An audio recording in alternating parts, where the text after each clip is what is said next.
Bonjour tout le monde. Donc on se retrouve pour la correction de l'exercice 7, page 66. Un petit problème, puisque je vous l'ai déjà dit plusieurs fois maintenant, les mathématiques, ça existe pour résoudre des problèmes. Donc l'intérêt, c'est toujours pareil, c'est de trouver quelle est la bonne opération qui nous permet de répondre à ce problème et donc de trouver la solution. Alors, pour la première question, on vous dit que 3 litres d'eau coûtent 1,38 €. Et on vous demande le prix d'1 litre d'eau. Donc là aussi, s'il y a besoin de visualiser, vous pouvez faire un schéma. Vous avez 3 litres d'eau. OK, donc 1, 2, 3. Et ça coûte 1,38 €. Tout ça. Et vous ne voulez pas tout ça. Vous voulez juste le prix d'un. Donc, vous en avez 3 fois trop. Donc, ouais, là, du coup, il faut diviser par 3, vous l'avez vu, pour avoir des paquets de quantité égale. Diviser, c'est un partage équitable en un nombre de parts égal. D'accord? Donc, faites vraiment, encore une fois, attention aux mots, puisque dans le problème... c'était quel problème?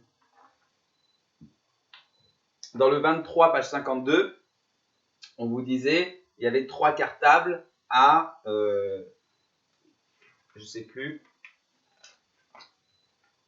3 classeurs à 6,30 € l'un, vous voyez. Et là, donc du coup, il fallait multiplier. Faites attention à quand il faut multiplier ou diviser.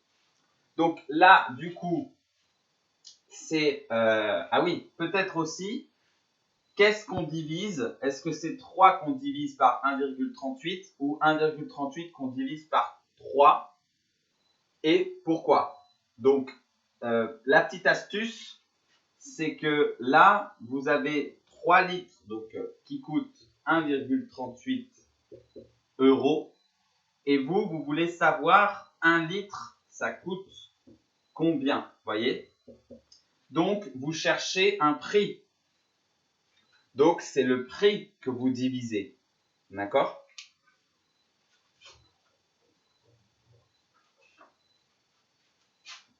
« 1,38 divisé par 3. » Donc, c'est parti. Alors, justement, là, on cherche d'abord dans 1.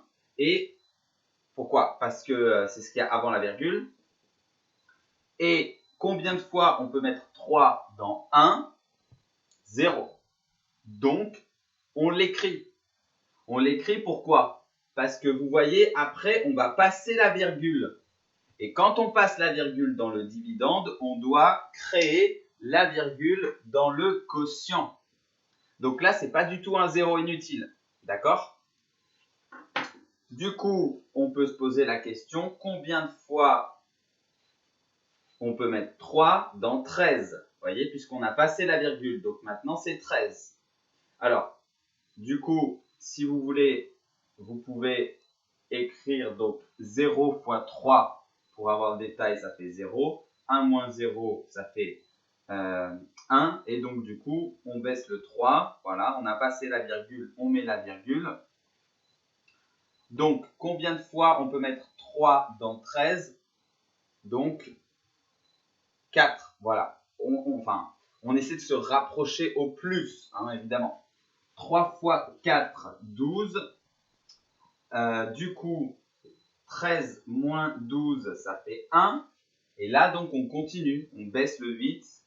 Combien de fois au maximum on peut mettre 3 dans 18?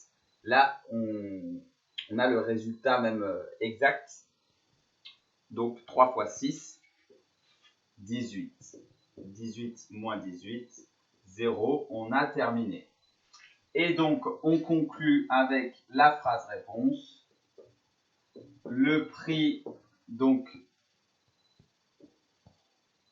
d'1 litre d'eau est de 0,46 €.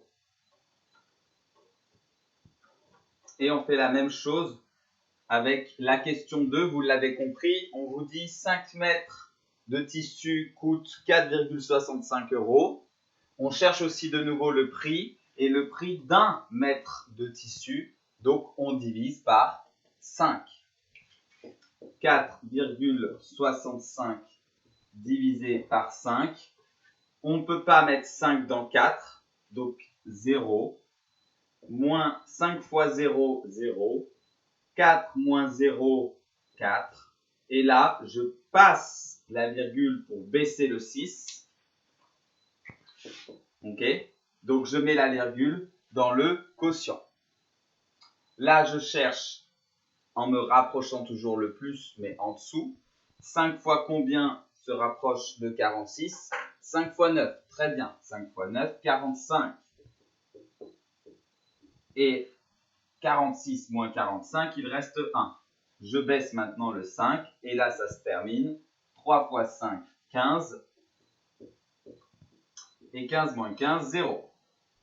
Donc, le prix cette fois-ci d'un mètre de tissu est de 93 centimes et de 0,93 €. On n'oublie pas toujours, d'accord, de poser le calcul et après d'écrire la phrase réponse avec l'unité. Voilà, c'est tout pour ce problème. Il n'y avait que 2 questions. Donc, je vous souhaite bon courage pour la correction.